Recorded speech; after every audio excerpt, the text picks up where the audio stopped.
Alors, ce qu'il y a de fantastique avec Bayrou, c'est qu'on n'attendait rien de lui et qu'il a quand même trouvé le moyen de nous décevoir. C'est rarissime de faire à ce point rien du tout et d'être aussi impopulaire quand même.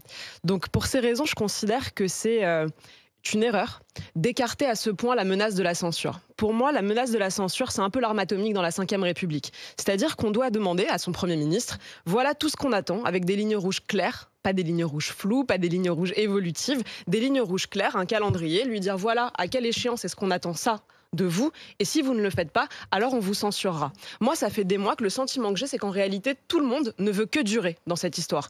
Bayrou veut essayer de tenir un record, il veut peut-être dépasser Gabriel Attal, donc il veut rester le plus longtemps possible. On a le sentiment que les oppositions aussi se disent on va attendre un peu comme ça jusqu'à la présidentielle, on va pas bouger, et en réalité, à la fin, personne ne pense au pays. Donc rien n'avance, aucune mesure n'est mise en œuvre. Moi, je sais pas exactement quelles sont les lignes rouges des autres, ni quel est leur seuil de tolérance. Le RN a dit, par exemple, pas de censure sur la non-réussite du conclave. Alors qu'est-ce qui mérite la censure ? Sans doute censure au moment du budget à l'automne. Sans doute, on ne sait pas. Et pourquoi sur le budget, par exemple ? Est-ce que la censure, ce sera s'il fait moins que X milliards d'euros d'impôts ? Moi, je vais vous dire, pour moi, il faudrait que dès maintenant, on demande à Bayrou des mesures assez simples. On veut qu'il nous propose un budget avec 100 milliards d'économies. On veut que... Oui, tout déjà à fait. 40 milliards, c'est ça qu'il faut demander. Compliqué. Moi, personnellement, je vous disais, je ne sais pas quel est le seuil de tolérance des autres, mais pour moi, les lignes rouges sont toutes franchies. On a le record d'immigration de notre pays, 500 000 entrées tous les ans, ça c'est le record, on n'a jamais vu ça dans notre pays. À l'école, on a un niveau de mathématiques plus faible que celui de l'Albanie. Et ce que nous propose la ministre de l'Éducation nationale, c'est la parité dans les classes scientifiques, donc comme si ça allait résoudre le problème. On a économiquement le budget le plus socialiste qu'on ait jamais connu. D'accord, mais demander 100 milliards d'euros d'économie, c'est tellement facile lorsqu'on est dans l'opposition.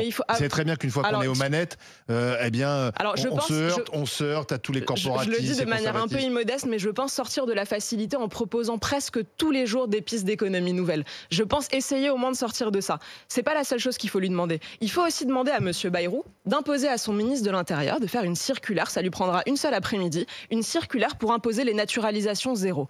Accéder à la nationalité française, ça n'est pas un droit, ça peut se changer par circulaire, il n'y a même pas besoin de passer par le Parlement, donc il peut le faire dès cet après-midi. Il y a une autre mesure qu'on pourrait lui proposer, comme ça il aura un plan clair, à mon avis 4 mesures.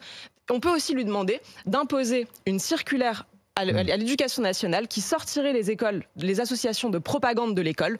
On peut le faire, c'est un simple agrément qu'on peut retirer du jour au lendemain. Et enfin, dernière chose, je ne sais pas si vous savez que le Premier ministre peut abolir lui-même l'accord de 68 qui nous lie à l'Algérie. Donc on pourrait, à mon sens, exiger et obtenir des Algériens la libération de Boualem Sansal et obtenir d'eux qu'ils reprennent enfin leur bombe sur pattes. Et à mon sens, s'il ne fait pas ça, il mérite évidemment la censure. Emmanuel De Villiers. Alors, l'interview est très courte pour une raison d'un temps d'antenne reconquête. La question, elle sera simple. Est-ce que vous apporterez vos voix pour éviter le péril avec la division de l'élection d'un nouveau Mitterrand, d'un nouveau Macron, d'un nouveau Hollande, si un candidat LR type Retailleau est au second tour de la présidentielle? Est-ce que vous apporterez vos voix pour éviter le péril? On fera tout pour éviter le péril, et y compris voter toujours et appeler à voter pour le candidat de droite au second tour. Vous avez entièrement raison. Alors attendez, c'est quoi le candidat de droite? Parce que, par exemple, Édouard Philippe est à droite. À mon sens, non, c'est un centriste. Et quand vous êtes centriste, vous avez un mélange de gauche et de droite. Et ce qu'on a vu dans notre histoire, c'est que ça finissait toujours à gauche. Si vous avez n'importe qui face à Jean-Luc Mélenchon, de plus à droite que Mélenchon, il est évident. J'espère que ce sera nous. Et j'espère, dans ce cas, que les LR appelleront à voter pour nous. Et c'est malheureusement ce qu'on n'a pas vu lors de toutes les dernières élections présidentielles. Si je vous prends par exemple le cas de Marine Le Pen en 2012, on a François Hollande contre Nicolas Sarkozy. À mes yeux, le choix est clair. Il faut choisir Nicolas Sarkozy. Marine Le Pen refuse de choisir. Quand on arrive en 2017, alors là, pour le coup, on a Marine Le Pen contre Emmanuel Macron, et on demande à Marine Le Pen, est-ce que vous appelez vers vous les électeurs de François Fillon? Et elle dit, ah non, mais j'appelle les électeurs de Jean-Luc Mélenchon. Ça, à mon sens, c'est le contraire de l'union des droites. C'est le contraire de la prise de conscience d'appartenir à un même bloc. Moi, cette conscience, je l'ai. Donc je sais que quoi qu'il arrive au second tour, je saurai choisir mon camp, et j'espère que ce sera moi qui le représenterai.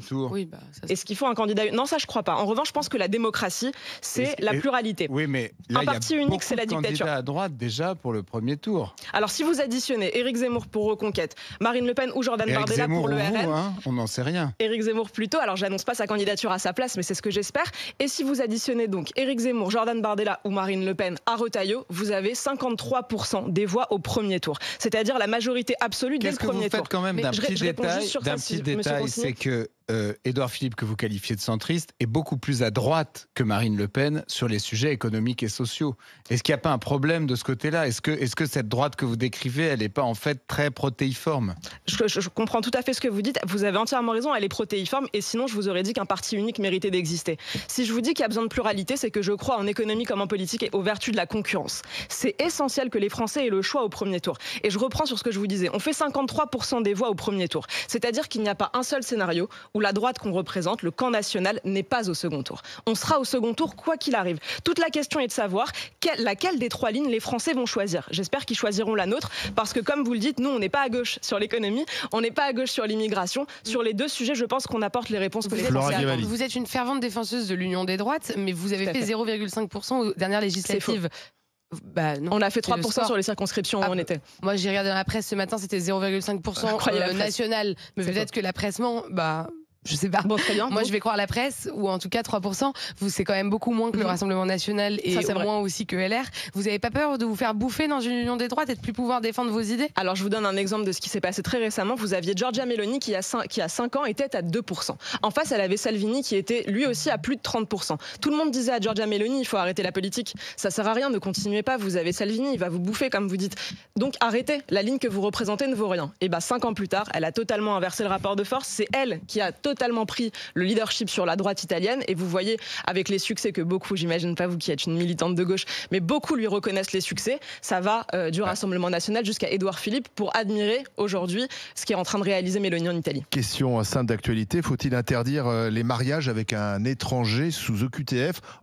Alors certains le veulent, je ne sais pas, j'imagine vous, mais le mariage c'est une liberté fondamentale, c'est ce que nous apprend le droit. Ouais, un droit fondamental. Donc on apprend, en fait, moi ce que j'adore dans ces débats, c'est que les Français apprennent à cette occasion qu'aujourd'hui les OQTF ont le droit de se marier. Peut-être qu'on peut aussi leur apprendre que les OQTF ont le droit d'acheter une maison et le droit de s'inscrire à l'université. Voilà, comme ça au moins tout le monde sera maintenant au courant qu'un clandestin, un hors-la-loi, a ces droits-là sur notre sol. On n'est pas hors-la-loi quand on est clandestin. Quand on est clandestin, on est hors-la-loi. Non, on a violé l'entrée dans le territoire français ou alors on y est resté de manière illégale. Illégal égale hors-la-loi, donc oui, ce sont des hors-la-loi. Dans n'importe quel pays du monde, les clandestins se cachent. Ils ont peur de voir un représentant de la force publique. Aujourd'hui, vous avez donc des clandestins qui se présentent devant le maire, un officier d'état civil, et qui osent arguer de leurs droits. Donc on apprend qu'à cause du Conseil constitutionnel, on leur a reconnu ce droit-là. C'est pour moi aberrant. Ça mériterait même pas un débat aussi long. On est dessus depuis le mois de janvier. Et je pense qu'il n'y a qu'en France qu'on arrive à débattre aussi longtemps de choses aussi évidentes. Donc le seul droit des OQTF, comme l'indique le mot OQTF, obligation de quitter le territoire français, c'est d'être obligé de partir. L'obligation, ça ne doit pas porter sur nous, ni sur les universités, ni sur les mairies. On doit avoir un vrai plan d'expulsion des OQTF dans leur pays d'origine. Et pour cela, engager un rapport de force très clair avec les pays qui refusent de reprendre leurs bombes sur pattes, notamment l'Algérie. Oui.